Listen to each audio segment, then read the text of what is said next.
And we've grown quite a bit in the last few years. We have experienced a lot of exposure due to the movie Sideways that the restaurant was featured in and our wine was in.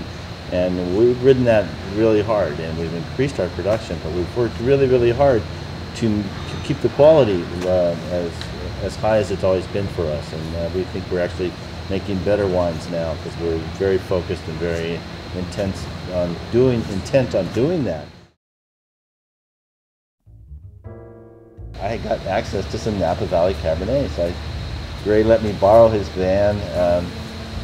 It was a surfer conversion. It was a van, Chevy van with it had 4-inch foam pad with carpet all the way up and side paneling. All the way up. So it was a cozy little cabin inside. And so I went up to Napa Valley and got what would end up being machine harvested fruit, juice, and loose grapes, and we put them in 5 plastic garbage cans. 10 miles down the road going into the town of Vallejo, we had a kind of a panic stop where I had to stop very quickly. And all of a sudden there was a sea of grape juice coming right into the front seat of the van. I'll never forget turning around and seeing all this stuff coming in, and we pulled into a gas station. It was everywhere. It was all over us. And we had some buckets.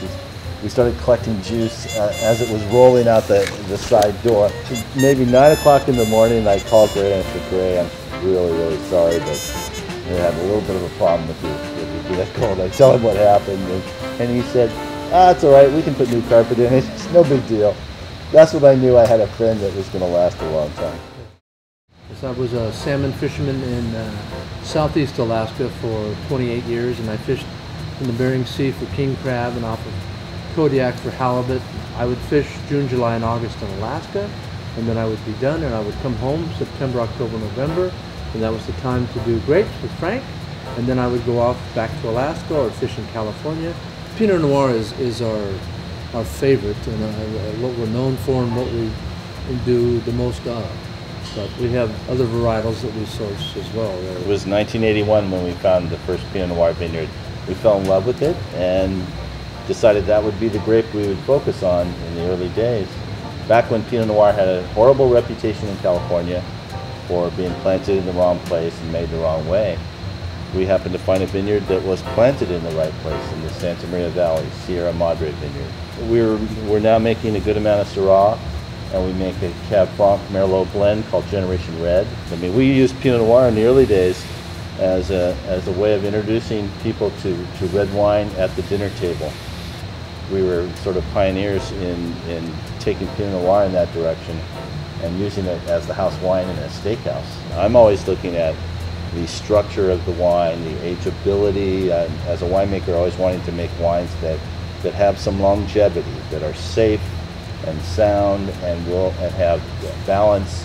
And for me, Pinot Noir is very much like a woman, because if you respect the woman and Pinot Noir, and you're gentle with it, and you give it time, and you listen to it, and you listen to it tell you what it has to say, you will get much more from the grape and the woman in your relationship than if you're not listening, not being caring, not being loving, not being respectful. And I find the two very similar.